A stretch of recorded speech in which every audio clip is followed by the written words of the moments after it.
Hello sir. Madam ఏపీలో next ఎవరు CM అవ్వాలనుకుంటున్నారు? Jaganmohan Reddy madam. ఎందుకని జగన్ జగన్మోహన్ రెడ్డి మంచి పరిపాలన చేశాడు, మంచి చేస్తున్నాడు, పేదవాళ్ళకు అన్ని ఇస్తున్నాడు, అన్ని పథకాలు ఇస్తున్నాడు. ఉదయం 1 గంటకే మనది పెన్షన్లు ఇస్తున్నాడు. ఏదన్నా క్యాస్ట్ కానీ ఇన్కమ్ కావాలన్నా కూడా మనకు అన్ని సచివాలయకి వెళ్ళే వస్తున్నాయి. ఒక్కొక్క ఎమ్మెల్యే గడప గడప తిరుగుతారు. దానివల్ల మంచి చేస్తున్నాడు కాబట్టి అతనే వస్తాడు. ఈ 5 సంవత్సరాలు మీకు ఏం నచ్చిందంటారు? 5 సంవత్సరాల్లో 3 సంవత్సరాలు కరోనా వచ్చింది మేడం. 2 సంవత్సరాల్లో అతను స్కూల్ నాడు నేడు కానీ కొన్ని రోడ్స్ కానీ కొన్ని మంచి పనులు చేశాడు కాబట్టి అందరికి మంచి ఉన్నాడు కాబట్టి మంచిగా వస్తాడు. అది ఓకే. సో అంటే జగన్ వచ్చాక మీకు చాలా నచ్చింది ఏంటి? ఇది నచ్చింది బాగా అన్నారు. అమ్మ ఒడి నచ్చింది, ఈ స్కూల్ నచ్చింది, నాడు నేడు నచ్చింది. మెయిన్ ఇంగ్లీష్ మీడియం పెట్టింది, అది నచ్చింది. ఇంతవరకు ఏ ముఖ్యమంత్రి పెట్టలేదు ఇంగ్లీష్ మీడియం. ప్రైవేట్ దాంట్లో బడులు చేంజ్ చేసిన ముఖ్యమంత్రి ఎవరు లేరు.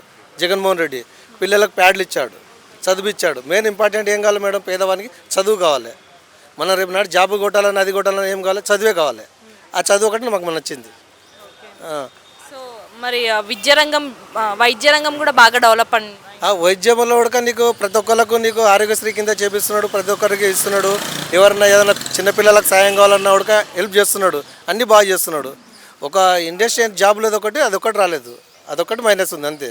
మిగతా అన్నీ బాగానే ఉన్నాయి. అంటే షర్మిల వాళ్ళ అంటే జగన్ పైన విమర్శలు చేసింది కదా, ఇంతవరకు కరెక్ట్ అంటారు? అది రాంగ్ మేడం. ఇవి మొన్నటి వరకు ఆమె తెలంగాణ బిడ్డ అని ఇక్కడ వచ్చింది కదా. ఇప్పుడు నా మ్యారేజ్ అయింది, నేను తెలంగాణలో పుట్టాను, తెలంగాణలోనే ఉన్నా అన్నప్పుడు ఇప్పుడు ఆంధ్రాలో ఎట్లా పోటీ చేస్తుంది మేడం? ఎట్లా అవుతుంది మేడం? అది రాంగ్ కదా. మరి ఇప్పుడు తెలంగాణ బిడ్డ కదా, తెలంగాణ కూడలా ఇప్పుడు ఆంధ్ర ఎట్లా అయింది మేడం? అన్న మీద పోటీ చేయడానికి దేనికి పోయింది? ఇప్పుడు అన్న ఇన్ని రోజులు కనపడలేదా? అన్న మీద అలా కేసులు పెట్టినప్పుడు, రాజశేఖర రెడ్డి మీద అన్న జైలుకు పోయినప్పుడు అప్పుడు జగన్ బాణం అన్నది కదా. మరి ఇప్పుడు ఎవరు బాణం మేడం? జగన్ మీద నువ్వు ఎట్లా పోటీ చేస్తావు? జగన్ని రెడ్డి అని ఏకవచనంతో పిలుస్తుంది కదా, ఎలా అనిపిస్తుంది? ఎలా అంటే అది రాజకీయం మేడం. వాళ్ళు కంపల్సరీ అట్లా పిలుస్తారు. అది ఆమె ఇప్పుడు ప్రత్యేకంగా మొన్న మ్యారేజ్కి వెళ్ళాడు, అన్నాన్ని కౌలించుకున్నారు, అదిగా ఉన్నారు. ఇప్పుడు అది ఎవరికైనా వ్యక్తిగా ఇప్పుడు మనం పోటీ చేసినవాడుగా మన బ్రదర్ నిన్నవాడుగా పేరు పెట్టే వెళ్ళాల్సి వస్తుంది. అది కామన్. సో అంటే ఇక్కడ పార్టీ పెట్టి అంటే తెలంగాణలో పార్టీ పెట్టి తెలంగాణలో పోటీ చేయకుండా కాంగ్రెస్లో ఇనాంలో చేసింది. ఒకవేళ నువ్వు అక్కడ ఉన్నప్పుడు ఇక్కడ ఎందుకు పోటీ చేయలేదు? ఎందుకు నిలబడలేకపోయినావు? కాంగ్రెస్లో ఎందుకు ఇన్వాల్వ్ చేసినావు? ఇప్పుడు మళ్ళీ ఆంధ్రాలో ఎందుకు పోయినావు? నువ్వు ఆంధ్ర బిడ్డవా, తెలంగాణ బిడ్డ? ఇప్పుడు తెలంగాణ రాష్ట్రం విడిపోయింది, ఎక్కడెక్కడ సపరేట్ అయింది. ఇప్పుడు నువ్వు తెలంగాణలో ఉన్నా అని చెప్పి మళ్ళీ ఇప్పుడు ఆంధ్రాకి పోతే ఎవరు ఇస్తారు ఓట్లు? ఆంధ్ర వాళ్ళు ఎవరిని ఓట్లు వేస్తారా? వేయరు కదా. నమ్మాలి కదా, మనిషిని నమ్మాలి కదా. అది మరి మళ్ళీ జగనే వస్తారంటారు? 100% జగనే వస్తాడు. 170 150 సీట్లు కంపల్సరీ మళ్ళీ కొడతాడు మేడం. మరి సింగిల్గా వస్తున్నాడు, మిగతా పార్టీలు అన్నీ కలిసి వస్తున్నాయి కదా, ఎలా అనిపిస్తుంది? సింగిల్ ఎప్పుడు సింగిల్నే వస్తుంది మేడం.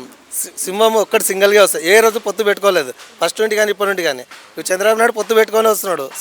సొంతంగా ఎందుకు రాడు? సొంతంగా ఎప్పుడు రాలే కదా మేడం. ఎప్పుడన్నా పెట్టాడు పార్టీ పెట్టినప్పుడు? జగన్ మంచి పనులు చేస్తున్నాడు కాబట్టి. ఇంకోటి అతను చెప్పాడేంది, నేను చేసిన పని నీకు నచ్చితే నాకు ఓటేయి, నచ్చకుంటే ఓటేయకన్నాడు. ఏ ముఖ్యమంత్రి చెప్పలే మాట. అంత గట్టున్న ధైర్యం ఉన్న ముఖ్యమంత్రి అంటే జగన్మోహన్ రెడ్డి.